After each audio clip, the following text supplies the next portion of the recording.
If you're an Aries Sun, you've been called aggressive, impulsive, selfish, immature, reckless, and hot headed so many times that people probably treat your entire personality like it's one long temper tantrum with occasional breaks for ego maintenance. They may act like your assertiveness is aggression, your speed is reckless, and your independence is an ability to consider anybody else.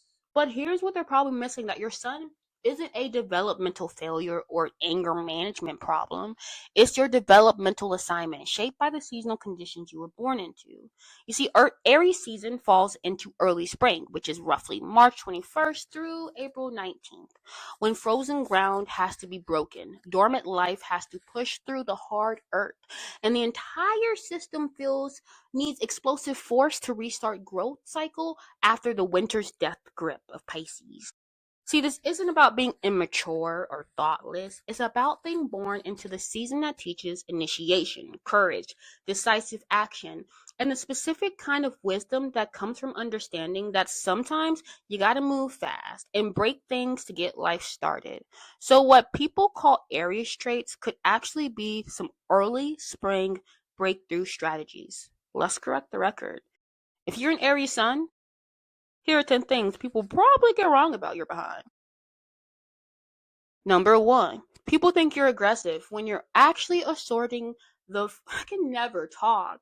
Number one, people think you're aggressive when you're actually asserting the force necessary to initiate new cycles. You see, the aggression accusation, I think, is probably what Aries hears the most, right? And I think it completely misreads what you're doing, because I don't think you're aggressive. I think you're assertive. Early spring is a time that requires massive force to break the winter's hold. You see, the seeds, they have to crack through the frozen ground. The buds, they have to split hard bark. Life, it has to punch through death. That takes force, and you're built with that same initiation power. When you push, you're not attacking, you're breaking through resistance to get something started. Your assertiveness is the energy required to overcome inertia and to initiate movement. And without that force, nothing begins. So you're not being violent, you're providing the thrust that launches new cycles. The people who call you aggressive, I think they usually conflate assertion with aggression. They may think that any forceful movement is hostile, but you're not hostile. You're powerful. You bring the energy needed to start things when everything else is still stuck in winter status.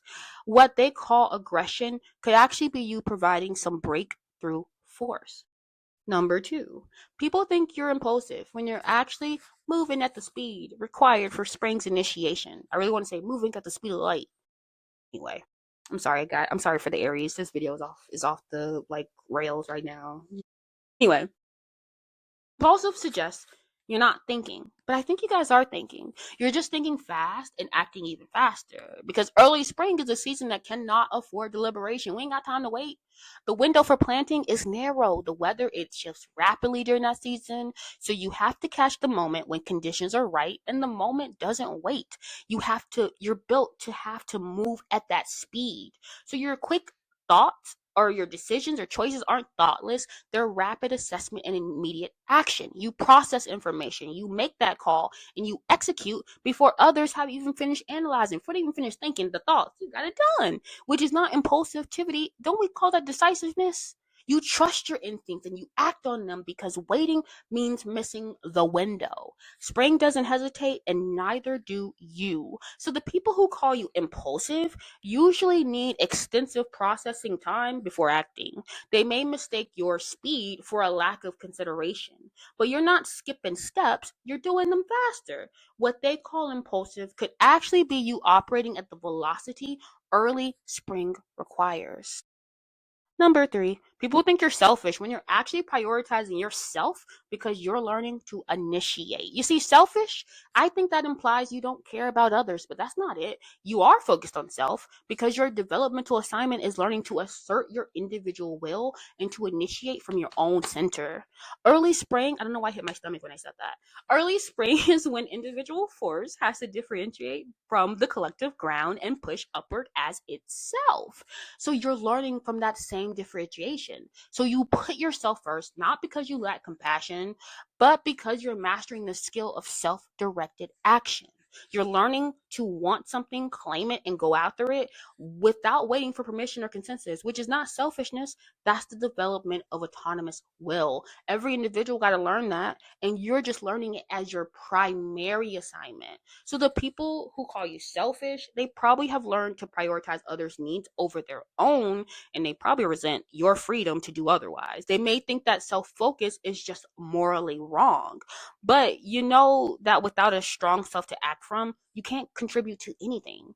So what they call selfish could actually be you building up that autonomous will that actually makes meaningful action possible. Number 4, people think you're immature when you're actually embodying beginner's mind as a permanent state.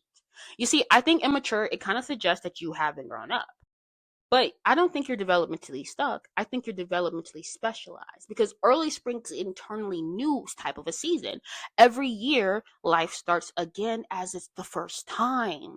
And you carry that same quality. You embody that same mindset. So you approach things with fresh eyes, with some beginner energy, and the willingness to be inexperienced because that's when genuine discovery happens.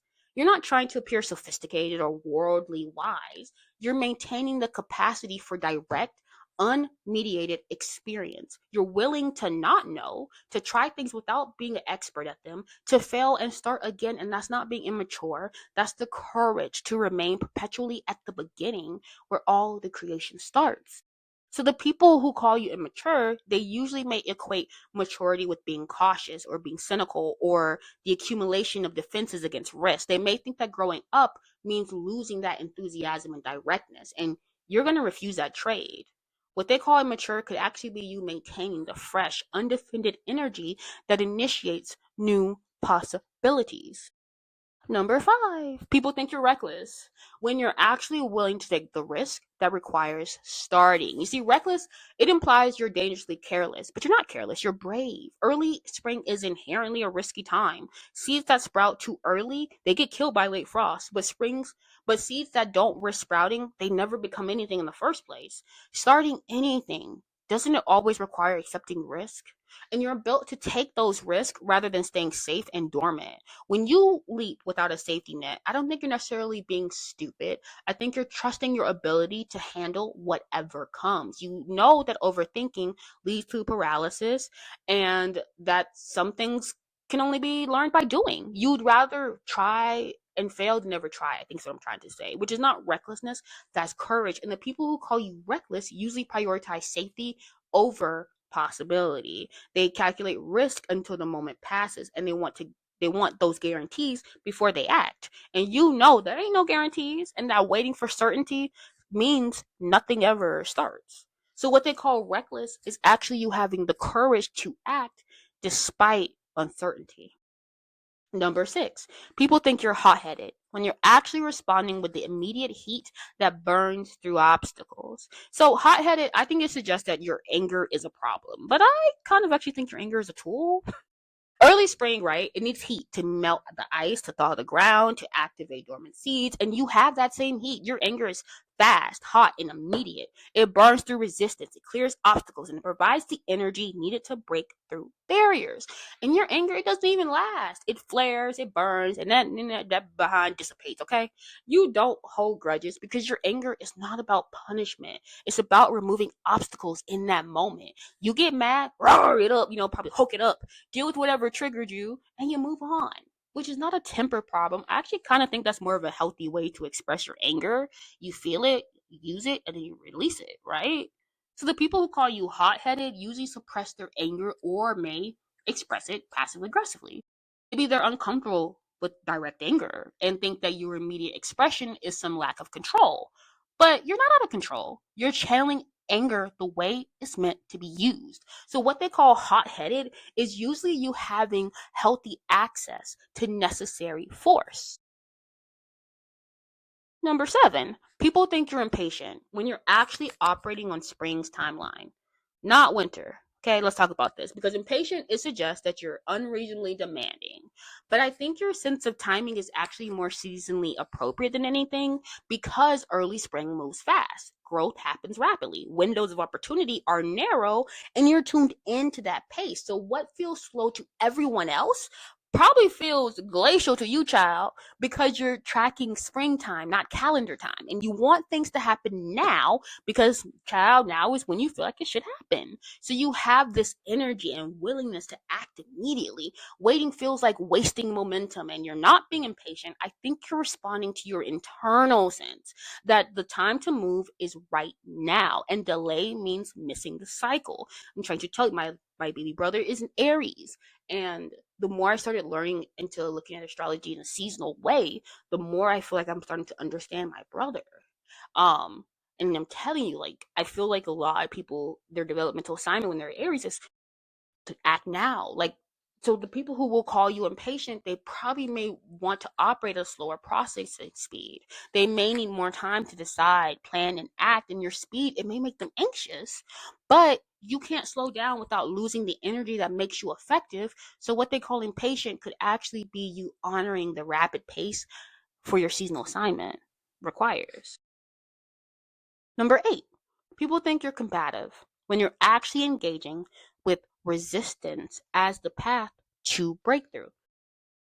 See, I think combative implies like picking fights, but you're not fighting just for fighting's sake or for its own sake. You're pushing against resistance because that's how breakthroughs happen. Early spring is when life fights its way out of death. Sprouts push back against earth, right? The bud, they push against bark. Growth happens through resistance, not around it. And you engage resistance kind of the same way. So when you challenge someone or you push back on something, I don't think you're trying to dominate. I think you're testing strength, yours and theirs, and that you're engaging directly with whatever is blocking the progress. And that friction, it ends up generating heat and movement. And you don't want some fake harmony. You want real engagement, even if it makes the girls uncomfortable. So the people who call you combative usually avoid conflict and would prefer some superficial peace. And they may think that disagreement is a failure. And you may think that disagreement is where real understanding actually begins. And you're willing to clash because you know that that's how positions clarify and that's how stronger solutions emerge. So what they call combative is actually you engaging productively with necessary resistance. Number 9, people think you're thoughtless when you're actually trusting instinct over analysis. See, thoughtless, it suggests that you're not using your mind, but you are using your mind. You're just not using it the way analytical types think you should. Early spring, it runs on instinct, not analysis, because the speeds they know the speeds. Child can never talk. The seeds they know when to sprout. The buds they know when to break. They're not analyzing. They're responding to direct cues and they're acting. And you work the same way. You'll trust your gut because your gut is fast and its accurate intelligence. You'll pick up on subtle cues and you'll process them below conscious awareness. And you'll act on the impulse before you can articulate why. And that's not thoughtless. I think that's embodied intelligence. Your body knows before your conscious mind can explain it. And the people who call you thoughtless, I think they usually distrust instinct and only validate rational analysis. They may think that if you can't explain your reasoning, you must not have any to begin with, but you're using a different form of intelligence. So what they call thoughtless could actually be you trusting somatic wisdom over some mental analysis. And our last one, number 10. People think you guys are ego driven when you're actually developing a strong sense of self as a foundation for action. You see, I think ego driven suggests that you're narcissistic, but you're not obsessed with yourself, and we all have some form of ego to a degree. You're developing yourself. Early spring is when life force, has to be strong enough to break the ground, to stand on its own, and to assert itself as separate from everything around it. And you're building that same sense of self. You need to know who you are, what you want, and what you're capable of. And that requires focusing on self, not because others don't matter, but because you can't act powerfully without a strong center. I did it again. I hit my stomach again. I don't know why. But you can't act powerfully without a strong center to act from. You're not inflating your ego. You're building the foundation of autonomous will. So the people who call you ego driven usually haven't developed strong selves, or they feel guilty about their own desires. They're uncomfortable with your unapologetic self assertion. They may think that humility requires diminishing yourself. And you know, real strength requires knowing and claiming who you are. So what they call ego driven is usually you building the solid self necessary for some effective action. So the bottom line, if you're an Aries Sun, you're not aggressive, impulsive, or immature. You're an early spring specialist. You are built for initiation, breakthrough, decisive action, and the kind of courage that breaks through resistance to start new cycles. What people call your negative traits are actually sophisticated strategies for the season you were born into. You're not here to be patient, careful, or consensus driven. You're here to break through force that gets things started. You're not here to deliberate endlessly. You're here to decide fact and act even faster. You're not here to soften your edges or dim your fire. You're here to burn hot enough to melt winter's grip and to ignite new growth. You see, the people who get you, they understand that your assertiveness isn't aggression, it's necessary force. That your speed isn't recklessness, it's appropriate timing. That your self focus isn't selfishness, it's the development of autonomous will, and that your directness isn't thoughtlessness, it's embodied intelligence. The people who don't get you will keep asking you to slow down, think more, soften up, consider others first, and let them. You've got more important work to do, like maintaining the courage, speed, and initiation power that starts new cycles when everything else is still stuck in winter paralysis.